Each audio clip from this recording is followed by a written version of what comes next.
नमस्कार दर्शकों, आप देख रहे हैं अभय न्यूज का 14 दिसंबर बुधवार शाम का बुलेटिन। मैं हूं आपके साथ आकांक्षा पिवाल। आइए एक नजर डालते हैं शहर की अब तक की ताजा खबरों पर। इस बुलेटिन के प्रायोजक है आरके डेवलपर्स। शानदार घर खरीदें अब अपने बजट में।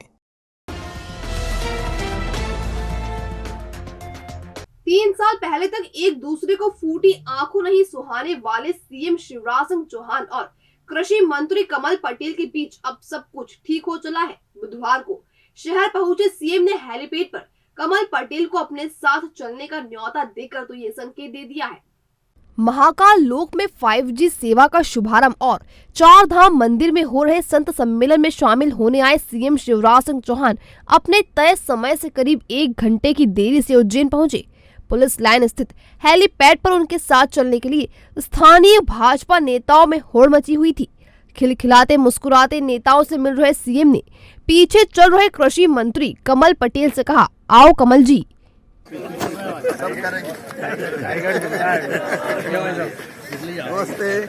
आओ कमल जी, आओ कमल जी, आओ कमल जी। मौसम की खराबी की वजह से देरी से उज्जैन पहुंचे सीएम ने अपने कार्यक्रम में बदलाव किया और महाकाल लोक में 5G सेवा की शुरुआत करने के बजाय वह काफिले के साथ 4 धाम परिसर पहुंचे और यहां प्रतिष्ठित 12 ज्योतिर्लिंगों की पूजा की। बाल ब्रह्मचारी अखंडानंद जी के चित्र पर माल्यार्पण किया। मंच पर परमहंस परमानंद जी और साध्वी ऋतुम्भरा जी के बीच बैठे चौहान ने संतों की धर्म की सीख को गंभीरता से सुना। सीएम का सम्मान परमहंस परमानंद जी और साध्वी ऋतुम्भरा जी ने किया। इस दौरान उन्होंने 4 धाम संदेश पत्रिका का विमोचन किया। बाबा महाकाल महाराज की जय से शिवराज सिंह चौहान ने अपने संबोधन का आगाज किया और दादा गुरु अखंडानंद जी को नमन किया। बोलिए महाकाल महाराज की, महाकाल महाराज की। सीएम ने 5G सेवा की शुरुआत की जानकारी दी और महाकाल लोक के दूसरे चरण की जानकारी दी। आज सबसे पहले हम सब दादा गुरुदेव के चरणों में प्रणाम करते हैं। आज निर्वाण नहीं, परम पूज्य गुरुदेव ने कह दिया है निर्वाण। यह अद्भुत संदेश है सचमुच, और इसलिए तो आप परम पूज्य महामंडलेश्वर आचार्य प्रवर युग पुरुष श्री स्वामी परमानंद गिरी जी महाराज लेकर नाम लेने में संकोच होता है। गुरुदेव आपके चरणों में आके सारे ताप मिट जाते हैं। केवल शांति शांति और शांति का अनुभव होता है और एक नई ऊर्जा प्राप्त होती है। सीएम ने कहा कि हमारी अवंतिका नगरी 3 लोकों से प्यारी है। भगवान श्री राम, श्री कृष्ण से लेकर शंकराचार्य का जिक्र सीएम ने अपने संबोधन में किया। संत सम्मेलन में शरीक होने के बाद सीएम महाकाल लोक पहुंचे और त्रिवेणी संग्रहालय परिसर में बने मंच से 5G सेवा का शुभारंभ किया। महाकाल महाराज श्री महाकाल महाराज की कृपा से महाकाल महालोक की इस पवित्र भूमि से E5 की सेवा यहाँ उज्जैन में अवंतिका नगरी में प्रारंभ हुई है। जल्दी इसका विस्तार पूरे मध्य प्रदेश में किया जाएगा। 5G एक क्रांति है। यहाँ वाईफाई की सुविधा भी परिसर में निःशुल्क मिलेगी, लेकिन 5G के मध्य प्रदेश आने से प्रधानमंत्री जी का जो संकल्प है आत्मनिर्भर भारत बनाना है और आत्मनिर्भर भारत के लिए आत्मनिर्भर मध्य प्रदेश का निर्माण के जो संकल्प हमने लिए हैं, चाहे कृषि का क्षेत्र हो, चाहे शिक्षा का क्षेत्र हो, चाहे स्वास्थ्य का क्षेत्र हो, चाहे उद्योग का क्षेत्र हो, कोई भी क्षेत्र हो, इस सेवा से बहुत लाभ मिलेगा। तेजी से सुविधाएं दी जा सकेंगी। अब कृषि के क्षेत्र में ड्रोन का उपयोग बहुत आसान हो गया है। चिकित्सा के क्षेत्र में आप यहाँ बैठ के कहीं के भी विशेषज्ञ डॉक्टर से अपने गांव में सलाह ले लेंगे। शिक्षा के क्षेत्र में एक क्रांति आएगी जो मैंने अभी विस्तार से बताई। तो ये एक ऐसी सेवा है जो केवल मोबाइल सेवा नहीं है, सभी क्षेत्रों में मध्य प्रदेश तेज गति से आगे बढ़ेगा और एक समृद्ध और विकसित मध्य प्रदेश बनाने में हमको काफी सहयोग मिलेगा। विक्रम विश्वविद्यालय के माधव भवन में कुलपति को सन्मति देने की प्रार्थना कर रहे छात्र नेताओं के सामने उस वक्त अजीब स्थिति बन गई जब अचानक धरना स्थल पर कुलपति प्रोफेसर अखिलेश कुमार पांडे पहुंच गए। उनके सामने ही छात्र नेताओं ने जमकर विरोध जताया और उच्च शिक्षा मंत्री मोहन यादव का पुतला फूंक दिया। NSUI यानी भारतीय राष्ट्रीय छात्र संगठन के बैनर तले छात्र नेता प्रदर्शन करने माधव भवन पहुंचे और भीतर जाकर महात्मा गांधी के प्रसिद्ध भजन कुलपति को सन्मति दे भगवान गाने लगे। इसी बीच कुलपति प्रोफेसर अखिलेश कुमार पांडे पहुंचे तो नेता अपनी जगह पर खड़े हो गए और हंगामा करने लगे।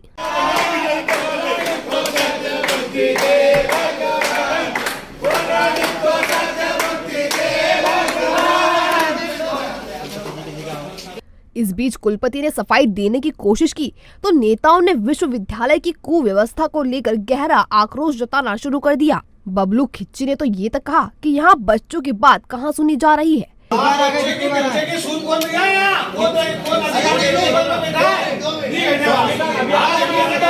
विश्वविद्यालय की व्यवस्था पर आक्रोश जताते हुए प्रदेश उपाध्यक्ष प्रीतीश शर्मा ने कहा, 7 महीने से विक्रम विश्वविद्यालय को न रिजल्ट मिल रहे हैं छात्रों को, विक्रम विश्वविद्यालय में न एग्ज़ाम हो रही है, अधिकतर बच्चे फेल हो रहे हैं, न ही कुलपति और कुल सचिव और भ्रष्ट कुल सचिव के यहाँ पर लोग जाते हैं, पैसे मांगते हैं, वो पास कर दिया जाता है उनको, खाली उनके रोल नंबर निकाले जाते हैं, उनके सारी चीज़ें रिकॉर्डिंग सहित उनको सुना दी गई है, सब चीज़ कर दी गई है। फिर भी विक्रम विश्वविद्यालय को ये लोग प्राइवेट करना चाहते हैं एक तरीके से।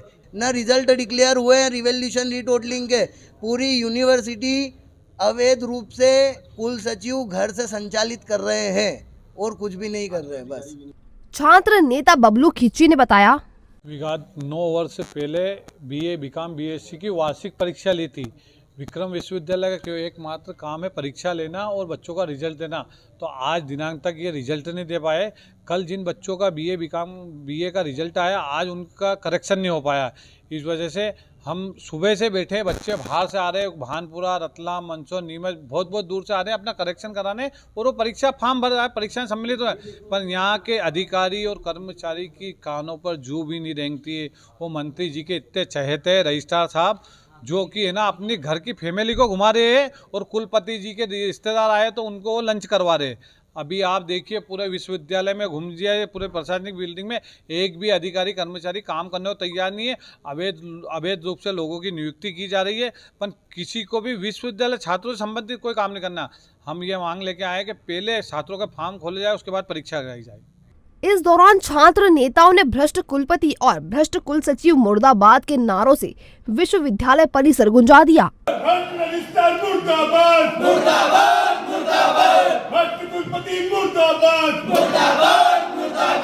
आखिर में छात्र नेताओं ने बाहर रखे उच्च शिक्षा मंत्री मोहन यादव के पुतले को आग लगा दी। इस संबंध में कुलपति प्रोफेसर अखिलेश कुमार पांडे ने बताया, देखिए, छात्र संगठन होते ही छात्रों की समस्याओं को, उन्होंने छात्रों की समस्या उठाई है परीक्षाओं में। इस बार इलेक्शन और बहुत सारी चीज़ों में देरी हुई है, परीक्षाएं जिससे देर से हुई है, रिवैल्यूएशन में टाइम लगता है, और रिवैल्यूएशन हम लोग कोशिश कर रहे हैं कि सारे बच्चों का रिवैल्यूएशन हो जाए। अभी सप्लीमेंट्री की परीक्षा कल से शुरू होना है। अभी यदि कोई ऐसा छात्र जो रिवैल्यूएशन के लिए अप्लाई किया है, जिसका रिजल्ट डिक्लेयर नहीं हो पाया है या कॉपी नहीं मिल पाई है, ऐसे छात्रों को हम लोग व्यवस्था कर रहे हैं। उनको हम परीक्षा पे, यदि फॉर्म नहीं भर पाया है तो छात्रों को बैठा देंगे। हम प्रिंसिपल को इंस्ट्रक्शन जारी कर रहे हैं। हम छात्रों का ऐसे जो जेन्युइन केसेस हैं उनको हम परीक्षा दिलवा देंगे, बाद में उनका हम प्रक्रिया पूरी कराएंगे। अब विरोध तो भारतवर्ष में अधिकार प्राप्त हुआ है लोगों को, इसलिए विरोध करना तो उनका अधिकार है, तो उस पर हम क्या कर सकते हैं। लेकिन हमें तो अपनी प्रशासनिक दृष्टि से कार्य करना है, जो हमारे विश्वविद्यालय के हित में हो वो काम हमको करना है।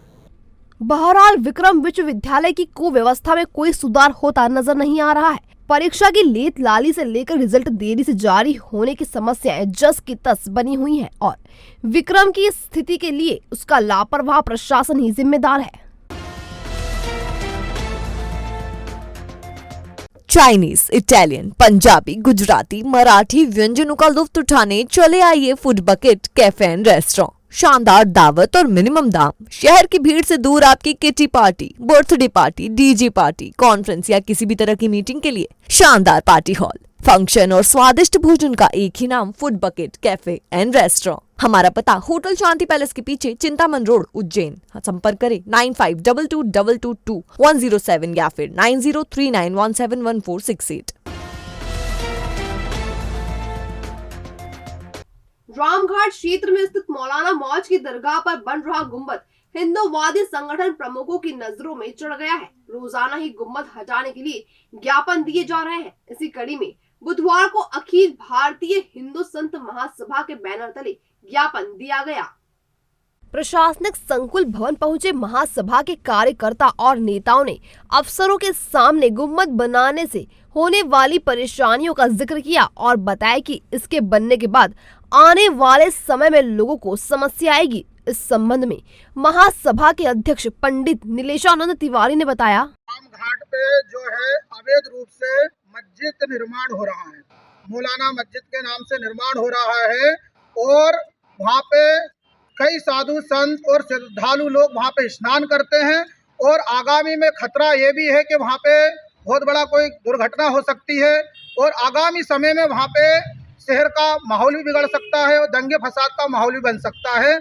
वर्तमान सरकार उज्जैन में जो अतिक्रमण के नाम पर गरीबों के सिर पे से छत हटाने का काम कर रही है, हमारे सनातन धर्म में देवी देवताओं के मंदिरों को हटाने का काम कर रही है, तो हम वर्तमान सरकार से पूछना चाहते हैं कि मस्जिद को बनाने की अनुमति दी है क्या, या मस्जिद जो बन रही है वो वैध है, और यदि वैध नहीं है तो फिर निर्माण कार्य कैसा हो रहा है। माननीय नरोत्तम मिश्रा जी से, गृह मंत्री जी से हम निवेदन करना चाहते हैं कि जो अवैध रूप से जो मस्जिद निर्माण, दरगाह निर्माण और जो मदरसे भी अवैध रूप से जो निर्माण हो रहा है, इन सभी को हटाया जाए, यही हमारी मांग है। और आज हमने ज्ञापन में नरोत्तम मिश्रा जी को यह ज्ञापन दिया है और इस पर विशेष कार्रवाई हो। आगामी ये रहेगा कि आगामी समय में बहुत बड़ा आंदोलन होगा और रामघाट पे धरना भी धरेंगे, यही हमारी आगे की प्रक्रिया रहेगी। बहरहाल गुम्बद को लेकर नगर निगम द्वारा दिए गए नोटिस की अवधि पूरी हो गई है। अब देखने वाली बात यह है कि गुम्बद को लेकर नगर निगम कुछ कार्रवाई करता भी है या नहीं। 2 साल पहले देश में पहली बार नई शिक्षा नीति लागू करने वाले मध्य प्रदेश के उज्जैन शहर में 16 दिसंबर को देश भर के शिक्षाविद नई शिक्षा नीति के कार्यान्वयन और इसकी चुनौतियों पर विचार करेंगे। देवास रोड के प्रेम नगर में स्थित निर्मला कॉलेज में होने वाली राष्ट्रीय संगोष्ठी में पेपर पढ़े जाएंगे और 4 सत्रों में चिंतन मनन किया जाएगा। बुधवार को निर्मला कॉलेज की प्राचार्य डॉक्टर कीर्ति डिड्डी ने ओरिजिनल प्रेस क्लब की कॉन्फ्रेंस में मीडिया को संगोष्ठी आयोजन और इसके मकसद की जानकारी दी। डिड्डी ने बताया कि संगोष्ठी का शुभारंभ कैबिनेट मंत्री मोहन यादव करेंगे। मुख्य अतिथि विक्रम विश्वविद्यालय के कुलपति प्रोफेसर अखिलेश कुमार पांडे, महर्षि पाणिनि संस्कृत विश्वविद्यालय के कुलपति प्रोफेसर विजय कुमार सीजी रहेंगे। अध्यक्षता कैथोलिक धर्म प्रांत के बिशप डॉक्टर सेबेस्टियन वडक्कल होंगे। संगोष्ठी के मुख्य वक्ता मध्य प्रदेश की प्रवेश व शुल्क नियामक समिति के निदेशक रविंद्र रामचंद्र कन्हेरे, हिंदी ग्रंथ अकादमी के निदेशक अशोक कडेल, उच्च शिक्षा विभाग के अतिरिक्त संचालक प्रोफेसर अर्पण भारद्वाज होंगे। इस संबंध में कीर्ति डिड्डी ने बताया, Nirmala college diocese of Ujjain की संस्था, association of Indian college principles और शिक्षा उत्थान न्यास के संयुक्त तत्वाधान में आयोजित की जा रही है। कुछ ऐसे लोग जिन्होंने अपना पूरा जीवन बिता दिया है शिक्षा में योगदान देते हुए, उनका सारस्वत सम्मान होगा। 4 पैरेलल एकेडमिक सेशंस हैं, इसके तकनीकी सत्र होंगे। एक तकनीकी सत्र केवल प्रिंसिपल्स का होगा, एक तकनीकी सत्र केवल टीचर्स का है, एक तकनीकी सत्र रिसर्च स्कॉलर्स का और आखिरी तकनीकी सत्र जो है वो स्टूडेंट्स का है। ये पैरेलल चलेंगे। हर कैटेगरी में हमने अवार्ड रखा है, बेस्ट पेपर प्रेजेंटर का अवार्ड है और 3 मेंबर की ज्यूरी इसका आंकलन करेगी। और आपको जानकर खुशी होगी कि 480 डेलीगेट्स में से 167 स्टूडेंट्स हैं, तो बहुत बड़ी संख्या में बच्चे आगे आए हैं। अभी तक हमारे असम से हैं, जम्मू कश्मीर से हैं, दिल्ली है। और अब खबरें दे दनादन। प्रधानमंत्री आवास योजना के अंतर्गत कानीपुरा मल्टी के कार्य का विधायक पारस जैन, महापौर मुकेश रटवाल और निगम सभापति कलावती यादव ने निरीक्षण किया। उन्होंने जल्द कार्य पूरा करने के निर्देश दिए। इस माह 27 दिसंबर को मुख्यमंत्री शिवराज सिंह चौहान की प्रस्तावित आगमन पर हितग्राहियों को गृह प्रवेश करवाया जाएगा।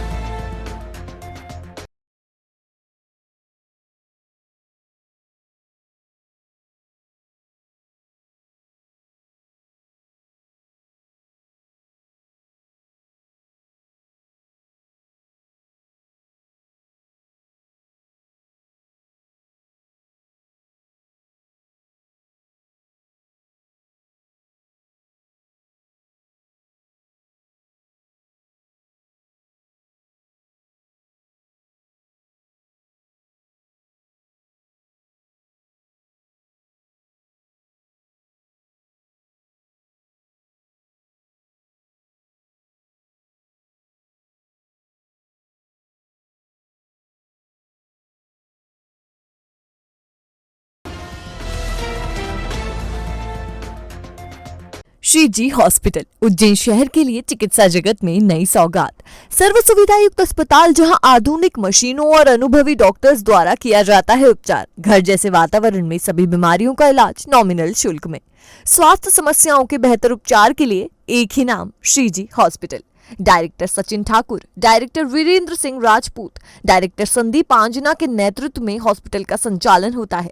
हमारा पता 1 देसाई नगर, विक्रम मार्ग, फ्रीगंज, उज्जैन। संपर्क 0734495086 या 9827273232। तो ये था अभय न्यूज का आज का बुलेटिन। अगर खबरों को लेकर आपके पास कोई फीडबैक हो तो हम तक कमेंट सेक्शन या इनबॉक्स के जरिए जरूर पहुंचाएं। कल फिर मुलाकात होगी नए बुलेटिन के साथ। तब तक के लिए नमस्कार।